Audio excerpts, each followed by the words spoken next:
Bonjour, bienvenue sur la maïeutique. Donc aujourd'hui, on va parler de la coopération entre hommes et de l'amitié. Je rappelle que je fais des vidéos pour expliquer nos instincts afin d'aider à comprendre notre fonctionnement en famille, entre amis, en société et dans le monde économique. Par exemple, quand nous sommes amenés à faire entrer des élèves dans une classe, pour maximiser notre autorité, il est important d'être dans la salle avant les élèves. C'est l'instinct du territoire.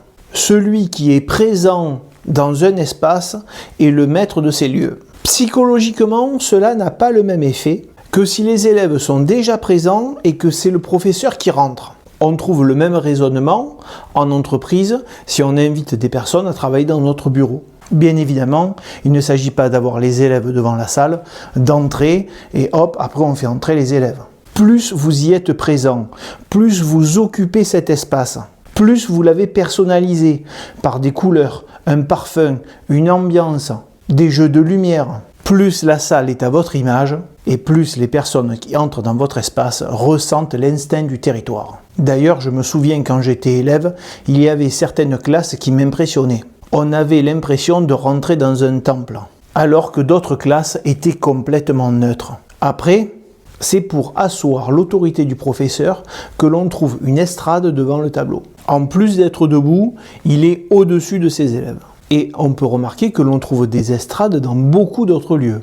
Dans les salles de conférence, dans les événements politiques, dans les événements sportifs. D'ailleurs, pour le podium, le premier est sur la plus haute marche.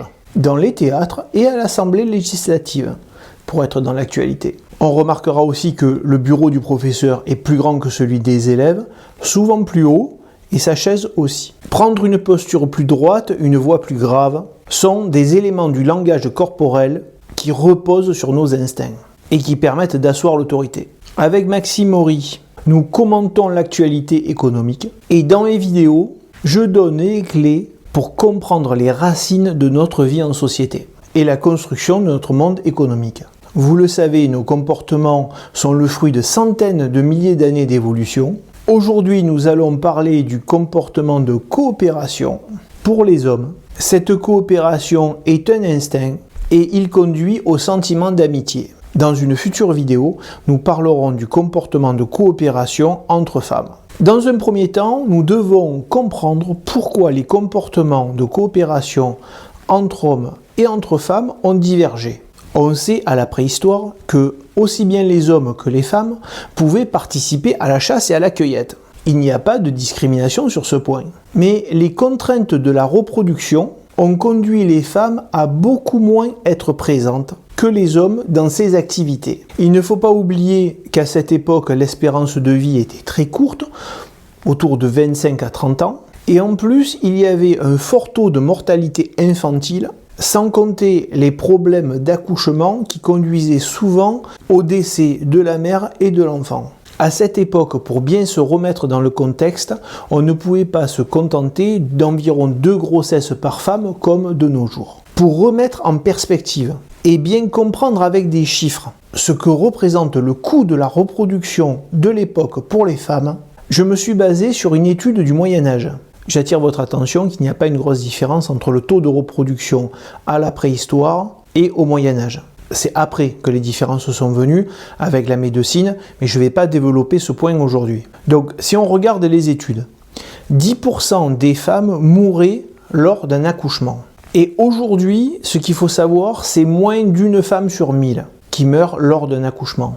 Et si on décortique les chiffres, aujourd'hui, les femmes qui meurent pendant un accouchement, ce sont soit les femmes avec une santé fragile, voire des maladies morbides, et on trouve aussi des personnes marginales qui n'ont pas suivi les rendez-vous médicaux durant la grossesse. Alors ce que l'on remarque aussi, c'est qu'à cette époque, les femmes avaient 7 à 8 grossesses. Si on regarde, 10% de chance, donc une chance sur 10 de mourir pendant un accouchement, et faire 8 grossesses dans sa vie, ça veut dire que beaucoup de femmes mouraient finalement à l'accouchement. En plus, le taux de mortalité infantile, c'est-à-dire des enfants entre 1 an et 5 ans, avoisinait les 50%. C'est-à-dire que, enfant, vous aviez une chance sur 2 de passer l'âge de 5 à 6 ans. Ces quelques chiffres résument très bien la situation. Les femmes passaient une grande partie de leur vie enceintes et enchaîner les grossesses. Une fois né, il fallait accorder toute l'attention au nourrisson et s'occuper des autres enfants. Ce sont des tâches qui monopolisent naturellement les femmes, puisque nourrir l'enfant se fait en lui donnant le sein. On imagine, pour maximiser la survie de la tribu, que même une fois l'allaitement terminé, la vigilance de la mère était constante, et qu'à la fin d'une grossesse, une autre pouvait débuter. Donc on comprend assez facilement que pour les femmes de l'époque, il y avait un énorme coût en temps et en énergie à la reproduction.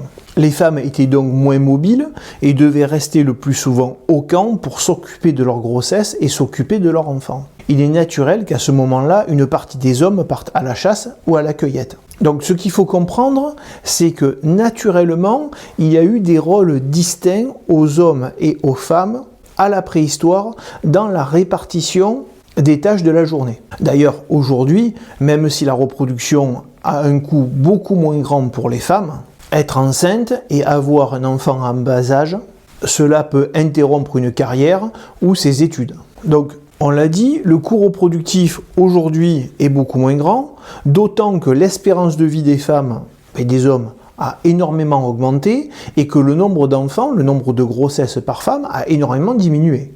Ce qui nous a permis de répartir mieux les rôles. Si on revient à la préhistoire, ce coût reproductif a conduit à ce qu'en moyenne, plus d'hommes partent à la cueillette et à la chasse que les femmes. Donc pendant des milliers d'années, pendant des générations et des générations, les hommes entre eux ont développé des comportements coopératifs pour la chasse et la cueillette. Et ce sont ces comportements coopératifs qui ont été sélectionnés au cours de l'évolution et qui ont permis au groupe de survivre. Même si la cueillette de nos jours semble une activité peu inquiétante, il ne faut pas imaginer qu'à la préhistoire, c'était comme aujourd'hui aller ramasser des fraises ou des champignons. Il y avait beaucoup de risques à s'éloigner du camp, on pouvait tomber sur des tribus hostiles, des animaux sauvages, et se perdre en forêt ou se blesser. Donc devoir bénéficier des compétences d'un groupe pour grimper, pour se faufiler, pour observer les traces d'animaux, les excréments, les endroits où la forêt a été abîmée par le passage d'un prédateur, repérer les aliments comestibles, donc compter sur les compétences de chaque personne du groupe, était vital pour l'ensemble de la tribu, même ceux restés au camp. Cet instinct de confiance, voire d'amitié, permettait aussi de compter sur le groupe qui garde le camp. Donc, de manière plus large, cette capacité à coopérer, à s'entendre, à avoir ce sentiment d'amitié, apportait un avantage évolutif aux groupes qui l'ont pratiqué. Pour la chasse maintenant, bien évidemment, si le gibier était trop gros ou puissant, il fallait travailler en groupe et compter les uns sur les autres. La relation d'amitié, ce sentiment d'amitié, était là pour permettre de faire corps, pour renforcer la cohésion du groupe face au danger. D'ailleurs, quand on est entre amis, on se sent plus fort. Mais même face à du petit gibier, si vous devez partir à la chasse au lapin ou à l'antilope, il faut travailler en groupe pour rabattre le gibier et se protéger des prédateurs. Donc il y avait plusieurs rôles et les hommes préhistoriques comptaient les uns sur les autres. En plus, même la chasse terminée, vous avez toujours des prédateurs qui peuvent vous suivre pour vous voler votre butin. D'ailleurs, ça me fait penser à une histoire d'un ami qui faisait de la chasse sous-marine à l'île de la Réunion.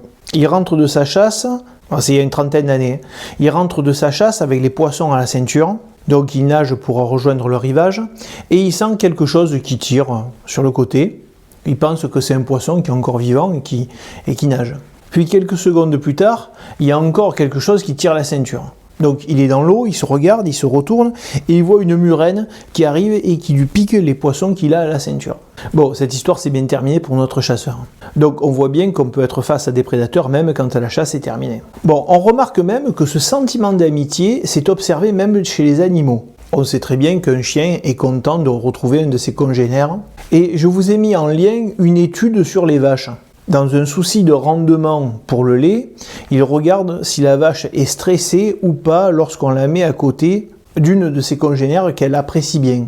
Et dans l'étude, ils ont mesuré que le taux de cortisol, c'est ce qui permet de mesurer le stress de l'animal, fait apparaître que la vache se sent bien quand elle est à côté de son ami en fait.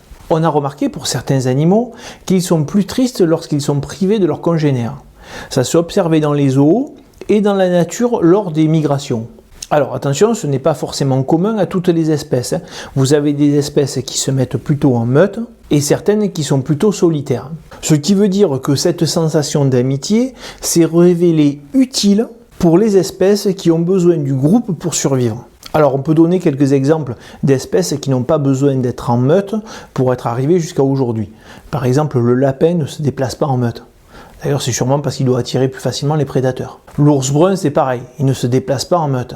Donc, nous pouvons conclure, ce sentiment d'amitié a bien eu une fonction évolutive chez l'espèce humaine. Il lui a permis de bien mieux faire face aux défis qu'elle avait à relever. L'amitié, c'est aussi une colle psychologique qui permet de se regrouper en tribus. Pour l'être humain, seule l'organisation en tribu lui a permis de traverser les âges. La tribu conditionne la survie de notre espèce. J'attire aussi votre attention sur le fait que, entre autres, l'amitié nous permet de nous regrouper en tribus, mais pour passer au stade de société, c'est un autre mécanisme que l'on a vu dans d'autres vidéos qui se base sur les croyances.